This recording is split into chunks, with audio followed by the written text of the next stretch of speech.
Princess, let's try that again. Hey guys, it's Fire Princess, and we are back with part 6 of Seduce Me. Anyway, so my game had a little glitch, and it will not let me go back to right where we were before the end of episode 5. So we're actually just going to start off from where we're at here. It's actually a good spot to start out with.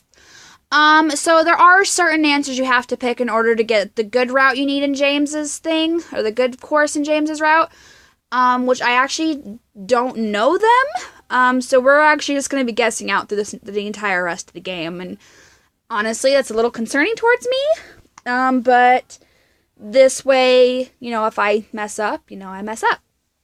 So, and we'll jump right into this. Alright. In the yard were all 5 of the boys, practicing fighting. Sam was in the middle with the other 4 surrounding him and throwing punches and kicks at him. Sam, being the strongest of the bunch, blocked and dodged each almost masterfully. We're not going to disturb them, because that'd be rude. I just watched. The boys were very much in their own world, focusing on the training they were all in. It was better not to disturb them. You know it. I checked the time and decided to head inside to the kitchen. I was getting hungry, and I'm sure the boys would need to eat soon, so lunch was a must. Might as well make lunch today. It's been a while since I cooked. Lunch wasn't particularly hard. I decided to make cold-cut sandwiches, pizza, simple chicken and rice. Honestly, chicken and rice sounds delicious, so we're going to do that one. Gotta keep their energy and strength up with protein. That's a good thing we picked that one then, because she knows about that. I took my time to make almost perfect chicken breast alongside some rice. Cooking wasn't hard unless you didn't know what you were doing in the first place. This is true. I placed the food in the dining room. However, none of the boys were there by the time I brought the final dish out. I carried that dish to the main lobby, catching the boys separating into different rooms of the house. Part of me wanted to go to one in particular. The other part of me wanted to just leave them be and take the food in my hand to my room and eat. Maybe I could go out today while the boys focus on training. Find one of the incubi, go to your room and eat. It's a tough decision. Let's do find one of the incubi. I quickly rushed back and grabbed a second food dish before hunting down one of the boys. I found James in the library, sitting in one of the comfy leather seats reading a book. As I stepped in, James looked up at me before closing the book and standing. Oh, hello. Hey, James. I got some lunch for you. That is very kind of you. Thank you. James took his food and sat back down, placing the book he was reading on the table in front of him, setting the dish on his lap. I'm sorry. I should have asked you first before exploring the house and finding this room. Huh? Oh, no, you're fine. Remember, you live here too, so any room besides mine is free to be in.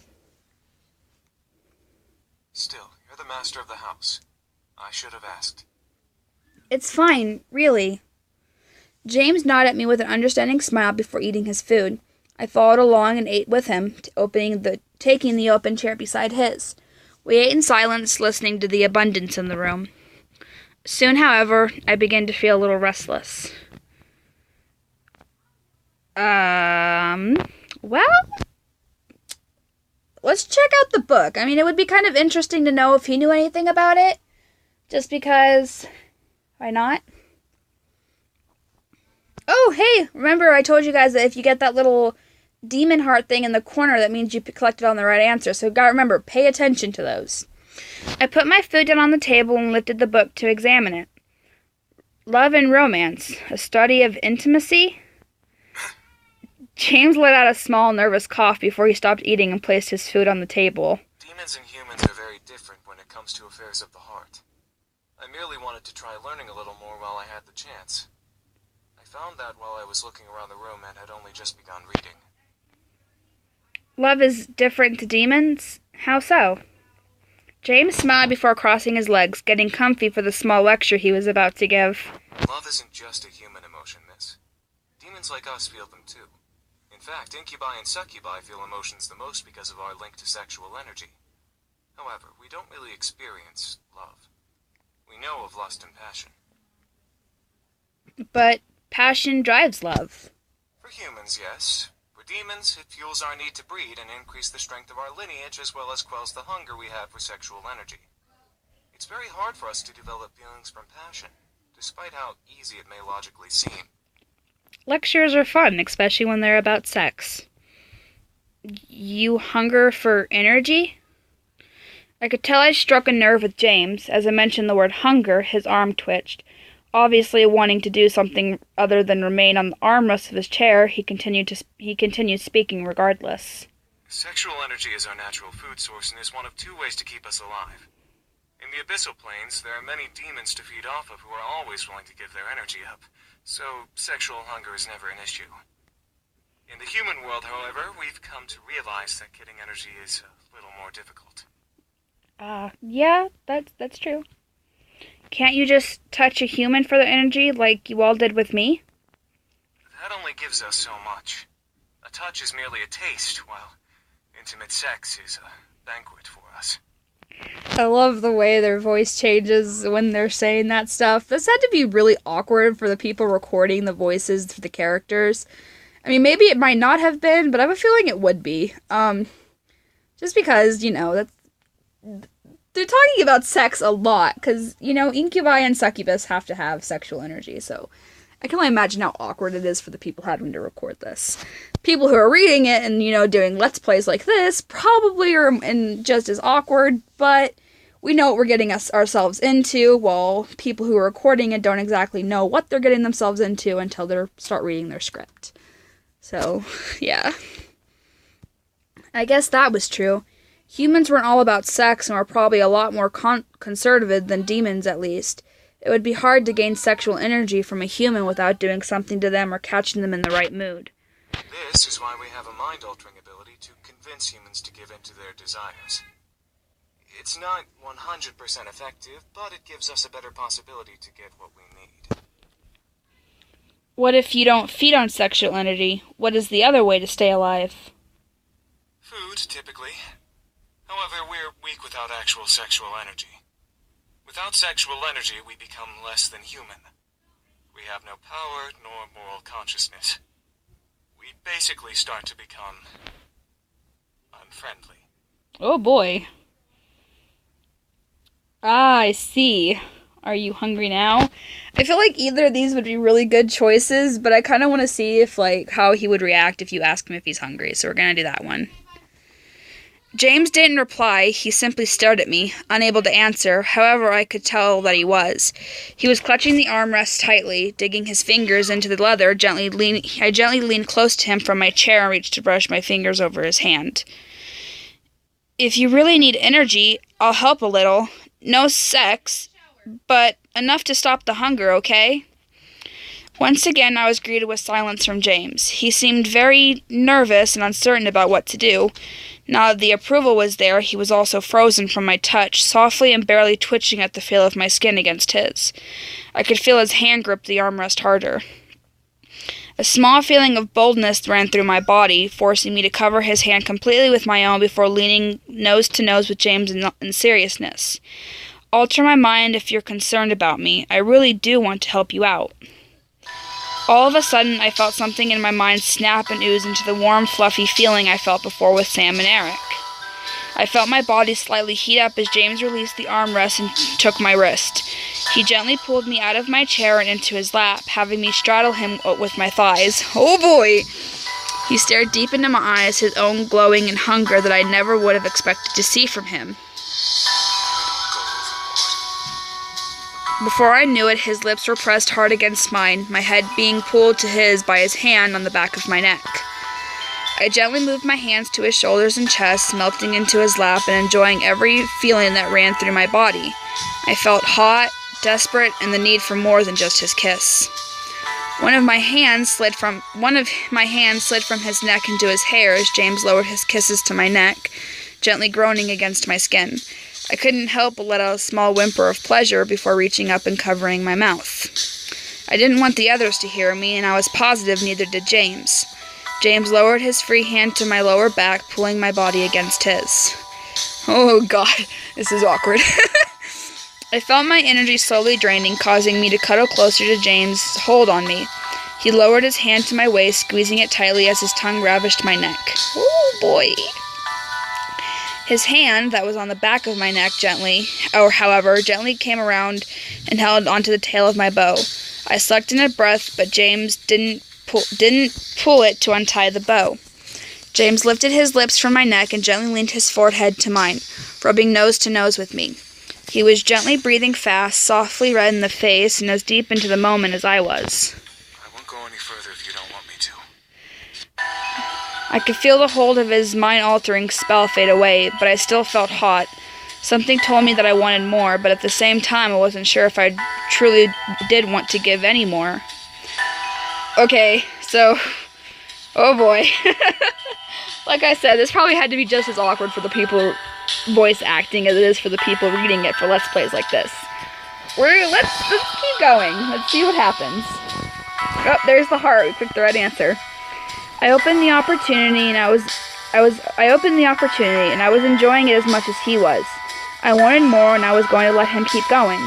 He promised not to go far, but this wasn't far enough for me. I gently leaned in and kissed him, giving him silent approval to keep going. I could feel... okay. I could feel him pull on the tail of my bow, releasing it and letting it follow his hand from around my neck. He moved the ribbon to the empty seat before gently unbuttoning the top half of my blouse, going no lower than above my stomach. The desire in my body drove me to move the sleeves of my shirt down on my arms, escaping from it and letting the shirt hang around my belly. Oh, damn. As he began to ravish my neck and shoulder in hot kisses, I leaned my head back and let a pleasurable sigh escape my lips. The pull on my body from him draining my energy had slowed immensely, almost completely stopping. However, James kept touching and kissing me regardless. He was full, but he was as hot as I was and kept loving on my skin and on me. I couldn't even comprehend how much time we spent making out. I was so lost in the pleasure that I didn't care. Call it sinful, but I didn't care. I loved it. His touch, his kiss, his heat. I desired it beyond anything in that moment, even as he lowered his kisses down my chest just above my bra. My heart was beating wildly in my chest. Whew, sorry, that got a little awkward for me. Something about James drew me to him like a moth to a flame. I didn't know if it was his aura of superiority or his gentle smile, but something made my heart quicken for him. It couldn't have been love, but it was too passionate to be lust. What was it? However, I began to feel dizzy, seeing the ceiling start to spin almost wildly. I gripped onto James' shoulders, trying to signal him to stop, but my mind faded to black before I could let out another sound. I felt good. I didn't care that I was blacked out. I felt warm and fuzzy in the darkness. I never knew indulging in that kind of passion would be that good. I now just awaited to awaken, hopefully in a good way. My eyes eventually fluttered open, adjusting to the side around me. I felt familiar silks underneath me, letting me know that I was in my bed. I sat up slowly, stretching from the tiredness that still lingered. I felt a very soft pain on my neck and shoulders, and I felt my swollen lips pulse gently and healing. So basically, James left hickeys all over your body, or at least your neck and shoulders. That must have been nice. And you made out so hard that your lips were swollen. That must have been great. However, when I looked down at my body, I saw that my shirt had been pulled back up and rebuttoned as if nothing happened between me and James. I was just missing my ribbon. Before I turned to get out of bed, though, I spotted my ribbon on the pillow beside the one I slept on. It was tied in a nice bow around a red rose that was freshly bloomed with a small note attached to it. I gently slipped the note from the tie and opened it to read it. I apologize for indulging myself as I did. I hope that you will not dislike me when you awaken. No, boy. I stared at the note, unbelieving what I read. Why would I dislike him? I let it happen, and I enjoyed it. It was cute, though, to imagine him asking for forgiveness for something we both did and enjoyed. I brought the rose to my nose and gently inhaled its soft fragrance. I indulged myself too, James. I looked at the time out of curiosity. The large white numbers on my phone showed 5:31 p.m. Yikes, 4 hours of being knocked out and I still feel tired? It was Sunday, so I was allowed to sleep longer if I wanted to. The remainder of night passed by, surprisingly uneventful. The boys continued to train with each other, but were kind enough to stop and make me dinner. I was glad for that. Unsurprisingly, the food was perfect, but it felt a little empty without the boys to eat with me. They most likely had already eaten, but still, I felt lonely. I couldn't let it bother me. I ate and went back to my room to study and sleep. Surprisingly, I felt good going to bed that night. I felt like I could have a peaceful sleep after the previous rough nights I had. I felt good. I drifted to sleep and woke up almost flawlessly the next morning. No grogginess, no aches, perfectly energized and bright-eyed. Man, how long had it been since I got that much good sleep? I looked at my alarm clock. I woke up 10 minutes before my alarm. Well, hey, I must be lucky today. Karma owed me some luck. After all I had gone through in merely a handful of days, I deserved some good luck. Ecstatic for the day ahead, I turned off my alarms before they could ring and got dressed. However, my phone started to quickly buzz from an incoming text. Huh? Who's texting me this early? Yo, Anderson! You're carpooling with us from now on. We're not letting you waste your money on a bus. Get ready and be at your gate at 7 stat. I smiled. My friends were the best. I couldn't drive yet, and I didn't have a car, so it was awesome that my friends would let me carpool. I checked the time. 6:30. Perfect. I can eat some breakfast before they come. I packed my bag and carried it downstairs towards the kitchen. As I entered the dining room, I saw a plate with eggs, toast, and bacon sitting on the table. A fresh steaming cup of coffee sat next to the plate with sugar and creamer on the side. I walked to the table and couldn't believe what I was seeing. Who made this? As I spoke aloud, a small red note caught my attention. Have a good day. Yours.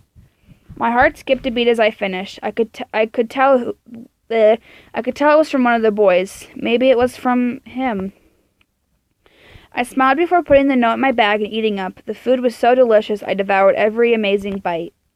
I looked up at the time again. Time to go. I quickly rushed to the doors, checking myself in the passing mirror. I wasn't wanting to impress anyone, but I still needed to look decent. Before I could reach the handle of the door, however, someone took my hand. Huh? I turned to see James, who was holding the back of my hand with a concerned frown on his face. My name. Your name? My true name isn't James, miss. I want you to know my real name if something were to happen. His true name? What did he mean? Why was he telling me this now? I remember reading about a demon's name from the journal I read yesterday. If you knew a demon's true name, you could summon them to you, no matter where you were or where they were. James gently pulled me to him and leaned close to whisper in my ear. My name is Raystro. Raystro? That is a hot name. Okay, that's nice. Raystro. Damn, son. As he said his name, I could feel it lock into my memory. Something in my head would make sure I would never forget it. James pulled away and smiled at me, despite still carrying worry in his eyes. If you're in any danger, call me. I promise that'll come again. I stared up at James, unable to say anything. I could only nod in response. James smiled before kissing my hand and heading into the dining room. Something told me that name would be used eventually. Right on cue, Naomi drove up to the gates with Suzu waving me down. I rushed out the door and we headed to school, talking about homework and the coming day. We made it into the school without hitch. Our lockers were in the same part of the hall, so we quickly unloaded what we needed and got our important books and necessities. First incident of the day. As I walked towards Suzu and Naomi, who were both waiting for me on the opposite side of the hall, something hooked my ankle and made me fall forward. Whoa! Ow! Hey, are you okay? Who did that? The three of us looked back to see Lisette and her gaggle of girls. Lisette had a look of complete innocence, while the girls around her giggled like no tomorrow. Why, you little... Suzu, don't! I felt a giant fire of anger burn in my stomach as I stared at Lisette. Today was not the only time this had happened to me. However, it was now clear who was behind these incidents. Even if she was innocent and one of her goons did it, it was now obvious that Lisette was the mastermind just from the look on her face. She was no friend, nor would she ever be. I had to do something. Ugh, this is really hard. Start a fight, glare at her, stand up. Let's be the bigger person. Let's just stand up and walk away. No. I wasn't going to bring myself to her level. She was a bully, but I was not going to let her get to me. I had to be stronger than her, and only then would I have beaten her. I stood up, brushed myself off, pretending nothing had happened. Anderson, you okay? That was a pretty bad fall. Yeah, I'm fine. A fall like that is nothing. I merely smiled at them, not wanting them to know the pain rushing through my body from that fall. My arms were quaking, my shoulders were pulsing, but I remained content-faced. I quickly gathered up my belongings and nodded at my two friends. Come on, we'll be late for history. Suzu and Naomi looked at each other before frowning and nodding to me. Naomi and Suzu flanked me as we began to walk, to class away from the gaggle of bullies. As we walked, I could barely see Suzu flipping the middle finger to the group behind us from the corner of my eye. Bunch of Lisette feet lickers. That's gross, Suzu. It's true. It's all OMG! Lisette is the best! Let's follow her around because we obviously don't have lives. That was great. Naomi and I could not help but laugh. The group behind us, however, did not like Suzu's words. At least my dad doesn't screw around in the black market to keep a stupid casino running. Suzu stopped. Naomi and I stopped as well to look back at Suzu, who was completely red in anger. Suzu slowly turned ahead to the group, glaring daggers at them. Fuck did you just say? I had to act fast. I placed my hand on Suzu's shoulders and gripped tightly, knowing that she could push my hand away. Suzu, they're not worth it. Let's just go. No, it's about time we taught them some manners. Suzu. I looked at Lisette and her group. Lisette had a wildly amused smile on her face, which irked me to no end. Nevertheless, I knew that fighting wasn't going to get us anywhere. Let's go. I grabbed Suzu by the shoulder roughly, pulling her back to Naomi and me. Suzu tried to step towards the group, but Naomi held onto her other shoulder. We held on to Suzu, who fought against her hands as we marched to class. Surprisingly, the rest of the school day went off without incident. I went to my classes, had lunch, and was anxious to get home. As the bell rang for school to end, I felt my phone vibrate in my pocket. Huh? A text from Dad? I'll be picking you up today. Make sure you're ready to go when I get there. That's kind of a surprise. I quickly headed back to my locker and got my things before waiting for Naomi and Suzu. Hey, are you ready to go? Actually, my dad's picking me up. Really? Okay, I guess that kind of makes sense. We'll drive home together next time. Tell your dad that we've got you covered from now on. Yeah, alright. Even while I laughed, something didn't seem right. My dad texted me to say this. Why was he going to pick me up? Had I done something wrong? I didn't know. I waved goodbye to Naomi and Susie before heading off to the usual spot where my dad picks me up. I took the time to listen to my music while I waited. I needed to go to another Rise of the Phoenix concert. Eventually, I played the entire album with no one showing up. What the? Hey, Dad's never late, especially not this late. I quickly dialed my dad's number again, but as soon as I pressed the call, it disconnected and read a signal disconnection error message. What the? No signal error? How do I not have signal? I double-checked my phone and saw all 5 bars for signal. He must be in a dead zone. Before I could finish, a group of hands grabbed at my hands, feet, and covered my mouth. I screamed into the hand over my mouth, struggling to pull away from the hands grabbing at my limbs.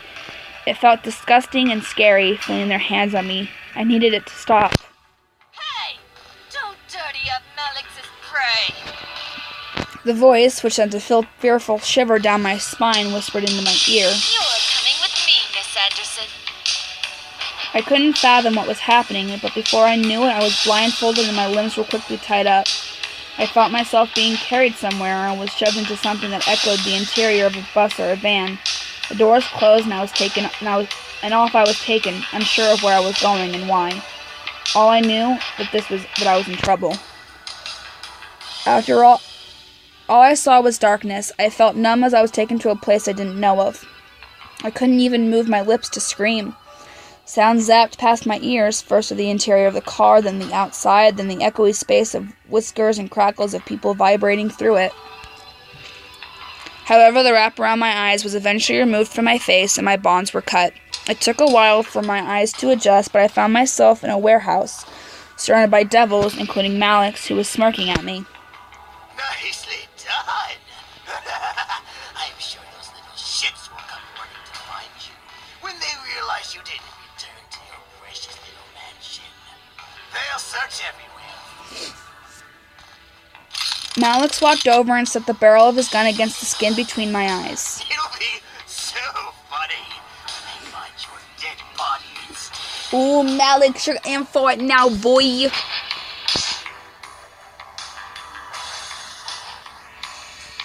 Raystro. All of a sudden, a bright purple light engulfed the room, causing the devils around me to cover themselves. What the? Gusts of winds rushed past me, almost forcing me back. I covered my face with my arms, bracing myself and standing my ground. I tried to peek through my arms to see what was going on, but the light continued to shine brightly. As the gusts slowly started to die, and light began to fade, revealing James pointing a strange golden gun behind Malix's head. James? It's all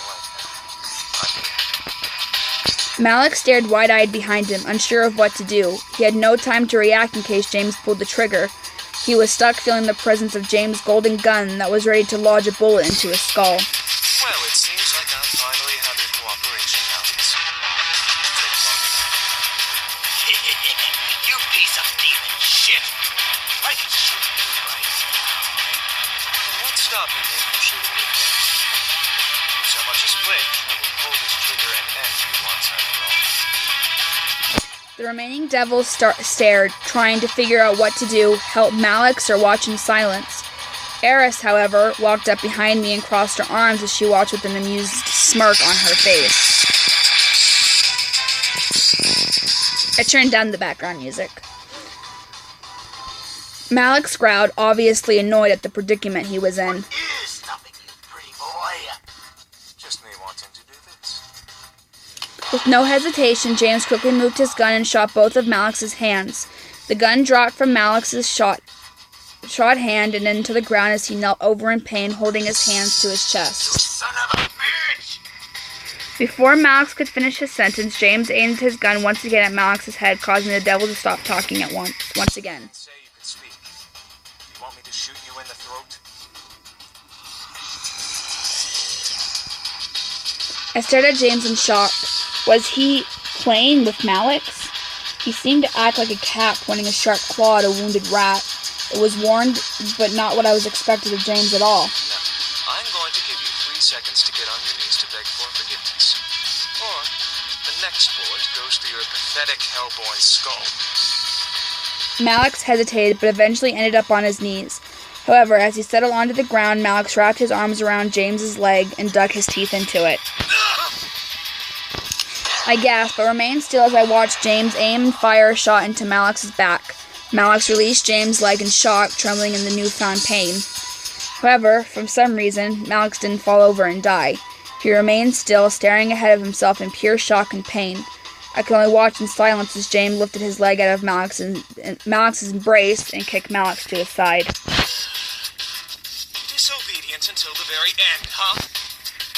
The air in Tinsley went from frantic to still with energy.